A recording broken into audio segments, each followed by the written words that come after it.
Heading for the sun? Well, if you're going to Europe, you'll need euros. They were designed to prohibit counterfeiting and use an external ring and a sophisticated sandwich of metal for the filling.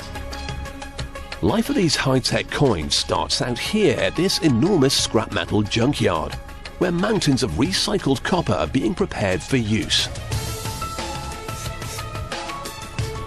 They're squeezed by an immense hydraulic ram which makes giant cubes of the stuff, weighing in at 8 tons each. They're then sent to the foundry where the copper is melted down. Molten copper leaves the furnace at 1200 degrees Celsius, emitting brilliant green flames. But this is only the first step. We've got the copper into a workable form, but there's still plenty more to do. First, the metal must be cooled. The two enormous slabs that emerge from the machine weigh 70 tons between them, and you could press about 2 million coins from them in all. They're chopped up into 5-meter long chunks. Then it's time for some hot rolling.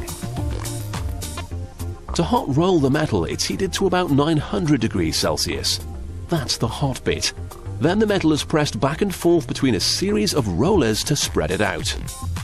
Hot metal is far easier to manipulate than cold. So by pressing it through the rollers, the factory ends up with a really long sheet of copper. This form is far better for making coins than a big lump.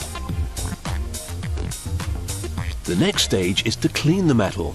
The heating and cooling have given the copper a dirty color, so now it's scraped clean. And once again, it's sent back to the presses. By the time they roll it up like a very shiny roll of toilet paper, it's almost 400 meters long. Copper is just one small part of the technology behind 1 and 2 euro coins. To buy a drink, some chocolate, or even a train ticket, the machine must know you've put the right money into it. So the coins are measured and tested rigorously.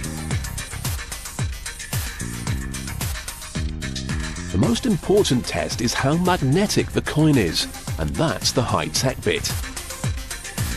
Different metals have different magnetic fingerprints. The 2 euro special characteristic is the filling for its hole. This is made up of 3 layers of metal compressed together. There's copper on the top and bottom, and the middle is nickel. To make this filling, the different metals are fed into the machine and compressed together so hard they can't be separated. From this sandwich of metal, we can now start to stamp out some coins. This press hammers the sheet 250 times a minute as it cuts the fillings for the big 2 euro coins. If you look closely, you'll see the nickel sandwich with copper alloy on top, nickel in the middle, and copper alloy on the bottom. Meanwhile, in another part of the factory, another machine is stamping out the outer rings. These big hoops will be filled with the copper-nickel sandwich. The middles that have been removed will be returned to the furnace to start the process all over again.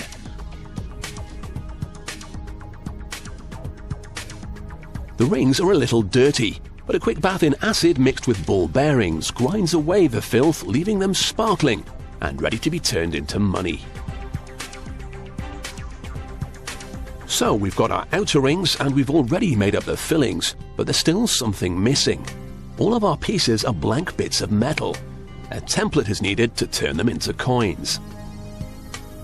The engraver's job is to make the coin equivalent of a rubber stamp. This permanently marks the value onto the coin.